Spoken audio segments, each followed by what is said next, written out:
Au 5e jour de son procès devant la cour d'assises de l'Isère, Nordal Lelandais est brièvement revenu sur le meurtre de Maëlys dont il est accusé. Le drame aurait pu, selon lui, être évité si sa compagne, qui dormait, avait répondu à l'un de ses messages. Cela aurait tout changé, la petite serait encore là, a-t-il lâché. À la cour d'assises de l'Isère, il pouvait être menteur, manipulateur, une fois encore, Anouchka en a eu la preuve. Vendredi, la jeune femme est venue à Grenoble témoigner de ses amours passés avec Nordal Lelandais, jugé pour le meurtre de Maëlys. Une épreuve, l'accusé n'a pas manqué de lui certifier que la vie de l'enfant ne tenait finalement qu'à elle. Une manière peu élégante de se dédouaner de sa propre responsabilité. Avec un aplomb déconcertant, Lelandais a préféré rejeter la faute sur elle. Elle qui n'était pas présente le soir du drame, et qui ne savait même pas que son Jules était à la noce. Tous deux entretenaient une relation toxique depuis le mois de décembre 2016. La nuit du mariage, l'accusé lui envoie un texto à 1h38.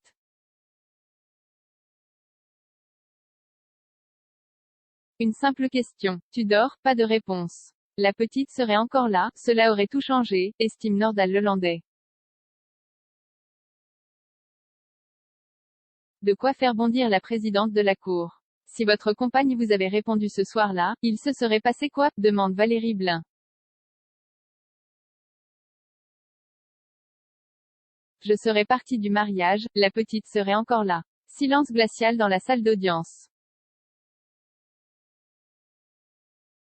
Cela dépend d'une réponse à un SMS ou de vous, relance la magistrate. Je serais allée dormir chez elle, je serais partie du mariage, répond-il. Les mains fourrées dans les poches de son blouson, l'intéressé se tourne vers le box des accusés.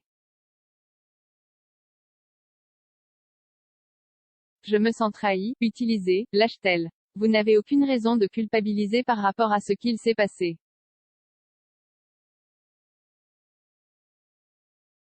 Soyez-en certaine, la rassure Fabien Rajon, avocat de la mère de Maëlys. Seulement, le mal est fait. La jeune femme essuie discrètement ses yeux avec un mouchoir. Je suis accusée d'un truc de fou, ce n'est pas la première fois que Nordal Lelandais la tient pour responsable. En témoigne cette conversation téléphonique d'octobre 2017 au contenu édifiant, diffusée durant l'audience.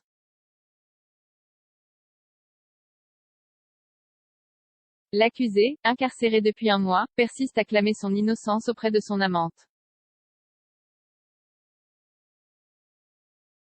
Cela me rend fou leurs histoires. Mon cœur, tu n'as pas à douter de moi. C'est aberrant, c'est un truc de malade. Je suis accusé d'un truc de fou. Tu imagines dans quel état est mon cerveau. Il faut que les enquêteurs avancent, qu'ils trouvent la petite. Et d'enchaîner, pourquoi tu n'as pas répondu à mon message? Cela aurait tout changé. Là, je suis enfermée dans un cagibi, je ne vois personne. Anouchka apprendra la vérité quelques mois plus tard, lorsque Nordal Lelandais finira par passer aux aveux. Contactée une nouvelle fois par téléphone, la coiffeuse est distante, mais déterminée à comprendre.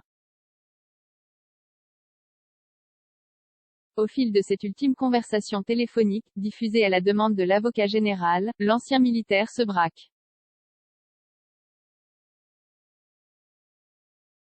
Le ton devient agressif. Je n'ai pas envie de parler de ça. En fait, tu veux juste que je te réponde. Tu t'en bats de se laisser, de moi, lâche-t-il d'un ton méprisant avant de se murer dans le silence. Consternation dans le prétoire. Il y a, dans cette conversation, des éléments intéressants permettant de mieux cerner la personnalité de l'accusé, souffle Jacques Dallet, l'avocat général. Dans les têtes, résonne cette phrase d'une ancienne professeure de français amenée à décrire l'élève lelandais: il aimait arriver à ses fins par n'importe quel moyen. Il était sournois, faisait preuve de beaucoup de stratégie. Il avait déjà un fort aplomb. L'accusé encourt la réclusion criminelle à perpétuité. Le verdict est attendu le 18 février.